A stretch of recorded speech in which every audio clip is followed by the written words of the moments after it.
Kitchen کی چیزیں خراب ہونے سے کیسے بچائیں؟ مسالے نمی کی وجہ سے خراب ہوتے ہیں، لہٰذا انہیں خشک چمچ سے نکالیں۔ مسالوں کے جار میں سلکہ جیلی پیکٹ رکھیں تاکہ نمی جذب ہو جائے۔ کھلے مسالے فریج میں نہ رکھیں کیونکہ یہ خوشبو اور ذائقہ دونوں کھو دیتے ہیں۔ سبزیوں اور پھلوں کو تازہ کیسے رکھا جائے؟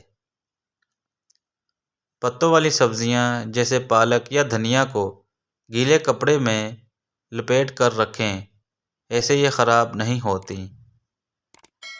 کیلے اور سیب کو الگ رکھیں کیونکہ کیلے دوسرے پھلوں کو جلد خراب کر دیتے ہیں۔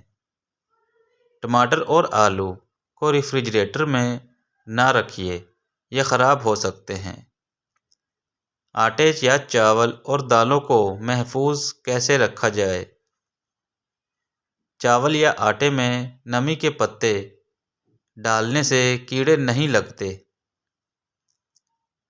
اگر ممکن ہو تو انہیں چیزوں کو دھوپ میں خشک کر لیں اور پھر اسٹور کریں۔ بچا ہوا کھانا ذخیرہ کرنا کیسے؟ کھانے کو ایئر ٹائٹ کنٹینرز میں رکھیں تاکہ بدبو نہ لگے۔ زیادہ دنوں تک رکھنے کے لیے کھانے کو ڈیپ فریزر کریں اور مناسب لیبل لگائیں۔ تیل اور گھی کا درست استعمال کیسے کریں؟ گھی کو بار بار گرم کرنے سے اس کی کوالٹی خراب ہوتی ہے۔ کھلے گھی یا تیل کو فوراً بند کریں تاکہ ہوا مٹی سے محفوظ رہیں۔ خراب ہونے والے اجزاء جیسے دودھ یا دہی کو ہمیشہ فریج کے اندرونی حصے میں رکھیں، نہ کہ دروازے میں۔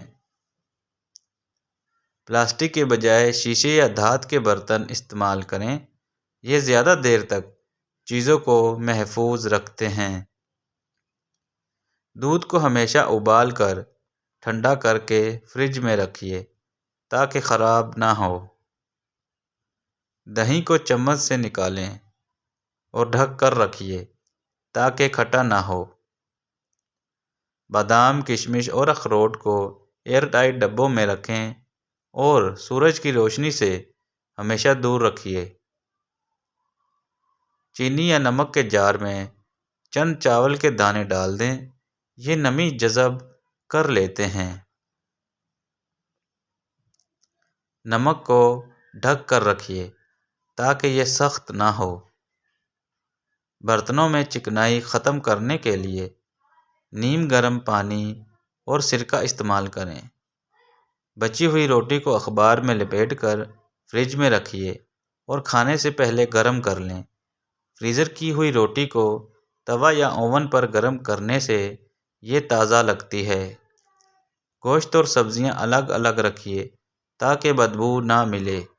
چائے کی پتی یا کافی کو ایئر ٹائٹ جار میں رکھیے اور نمی سے بچائیں۔ چائے کی خوشبو برقرار رکھنے کے لیے اس میں ہلکا سا لونگ ڈال سکتے ہیں۔